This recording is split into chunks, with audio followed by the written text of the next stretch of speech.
Pemirsa, hadiri KTT APEC 2025, Presiden Prabowo Subianto disambut Presiden Korea Selatan Lee Jae-myung. Di hadapan para pemimpin dunia, Prabowo akan berbicara mengenai penguatan kerjasama ekonomi di kawasan Asia Pasifik. Indonesia 대통령님입니다. Presiden Prabowo Subianto menghadiri konferensi tingkat tinggi Asia Pacific Economic Cooperation 2025 di Gyeongju, Korea Selatan. Setibanya di lokasi, Prabowo langsung disambut oleh Presiden Korea Selatan Lee Jae-myung.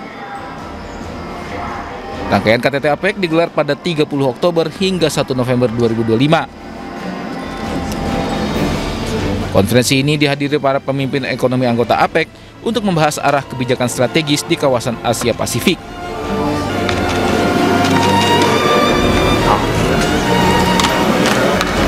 Presiden Prabowo dijadwalkan akan berbicara mengenai penguatan kerjasama ekonomi di kawasan. Kehadiran Prabowo mempunyai makna strategis mengingat forum ini merepresentasikan 60% produk domestik bruto dunia dan lebih dari sepertiga populasi global. 지연되고 있긴 합니다만.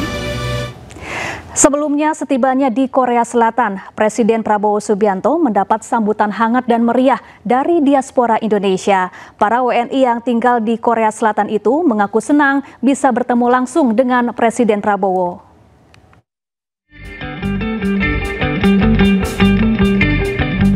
Setibanya di Gyeongju, Korea Selatan, Presiden Prabowo Subianto disambut hangat dan meriah oleh diaspora Indonesia.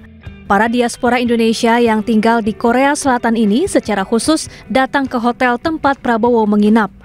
Mereka mengaku senang bisa bertemu langsung dengan Presiden Republik Indonesia. Untuk aku sih berharapnya Pak Prabowo bisa membawa Indonesia lagi untuk maju lagi ya. Semoga harapannya dengan 4 tahun lagi Pak Prabowo memimpin Indonesia ini bisa membuat masyarakat lebih sejahtera. Senang dan bangga dapat bertatap muka dan bertemu langsung dengan Bapak Presiden, Bapak Prabowo Subianto. Presiden Prabowo akan menghadiri KTT Asia Pacific Economic Cooperation atau APEC 2025. KTT APEC akan membahas arah kebijakan strategis di kawasan Asia Pasifik. Pemirsa, Menteri Keuangan Purbaya-Yudi Sadewa menghentikan total impor palpres pakaian bekas. Gubernur Jakarta Pramono Anung pun satu suara dan mendukung penuh penertiban penjualan pakaian bekas ilegal.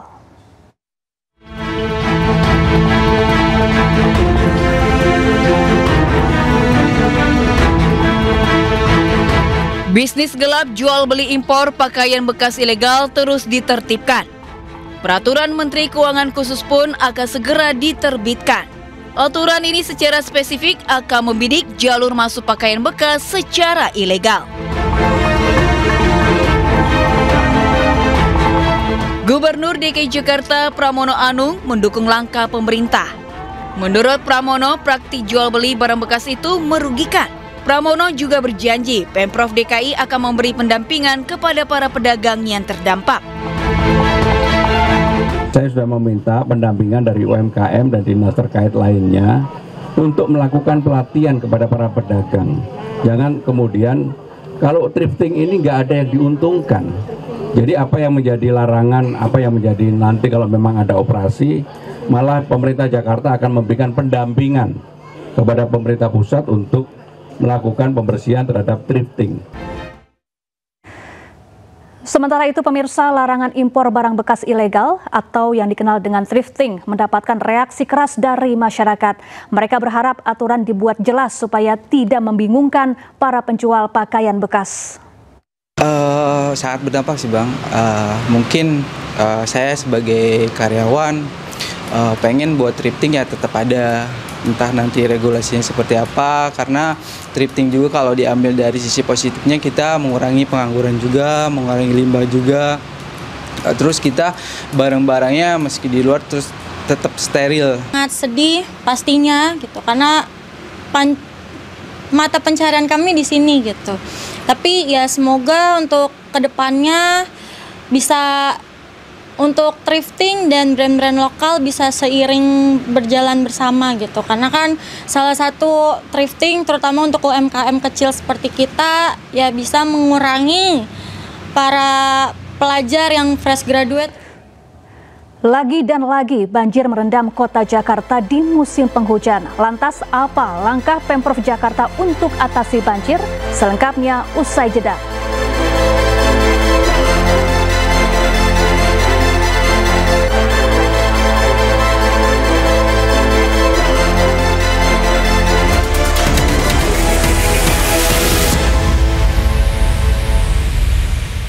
Pemirsa, hujan deras di Jakarta tidak hanya menyebabkan banjir, tetapi juga membuat warganya was-was dengan pohon tumbang.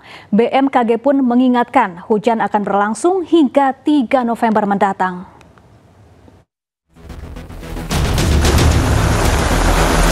Warga Jakarta lagi-lagi diuji kesabaran mereka di setiap musim hujan. Guyuran hujan meski sesaat namun mampu membuat genangan banjir di sejumlah titik. Saat berbincang bersama jurnalis iNews, Reni Arumsari, Gubernur Jakarta Pramono Anung menekankan komitmennya mengatasi banjir lewat program normalisasi Kali Ciliwung. Yang sering terjadi masalah itu adalah banjir kiriman. Dan banjir kiriman input yang paling utama itu Ciliwung. Maka kenapa kemudian Ciliwung kita lakukan normalisasi dan saya sudah mengeluarkan penloknya.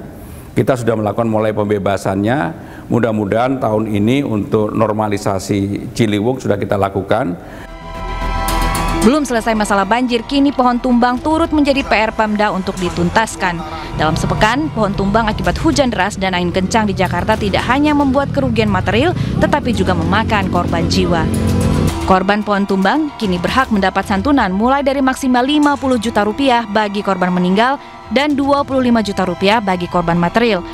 Permohonan santunan hanya berlaku bagi pohon yang berada di lahan publik Pemprov Jakarta. Namun demikian, upaya antisipasi pohon tumbang telah dilakukan jauh sebelum musim hujan datang pada tahun ini. Dari Januari hingga Oktober tahun 2025, 61.000 lebih pohon di Jakarta telah dipangkas. Selain itu, kesehatan pohon juga diperiksa dan dipastikan dalam kondisi kuat, terutama ketika diterpa angin kencang. Di saat musim hujan melanda, kewaspadaan warga Jakarta kini harus lebih ditingkatkan lagi. Selain menghadapi banjir, warga juga harus awas terhadap pohon tumbang ketika cuaca mulai berubah. Tim Liputan iNews melaporkan. Pemirsa, pembangunan lift kaca setinggi 200 meter di objek wisata Kelingking Beach, Nusa Penida diprotes warga. Lantaran pembangunan lift ini dinilai merusak keindahan pantai. Dan pemirsa, informasi ini sekaligus menutup Pemimpin Rakyat hari ini.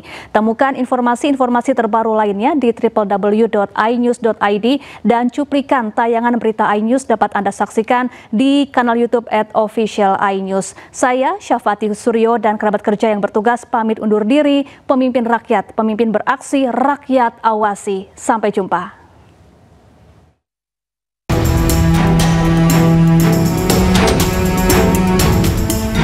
Viral di media sosial, pembangunan lift kaca di tebing pantai Kelingking, Nusa Penida, Bali. Warga dan pengunjung merasa pembangunan lift ini mengganggu pemandangan. Pembangunan lift telah berlangsung sejak 2023 lalu. Lift ini memiliki tinggi 180 meter. Total biaya investasi pembangunan lift kaca ini berkisar 200 miliar rupiah. Bupati Klungkung pun beralasan pembangunan lift kaca sudah mengantongi izin dari pemerintah pusat. Tidak bisa melarang orang membangun ketika dia sudah mendapatkan izin dari pusat. Ya. Kan gitu, lagian itu kan wilayahnya pantai. Wilayah pantai itu kan bukan kewenangan daerah. Ya. Itu kewenangannya provinsi dan pusat. Ya. Senada dengan Bupati, pihak pembangunan lift kaca juga mengakui telah memperoleh izin resmi. Sosialisasi ke penduduk setempat pun telah dilakukan. Itu datanya ada di PUPR secara teknisnya yang dikeluarkan oleh Dinas Perizinan.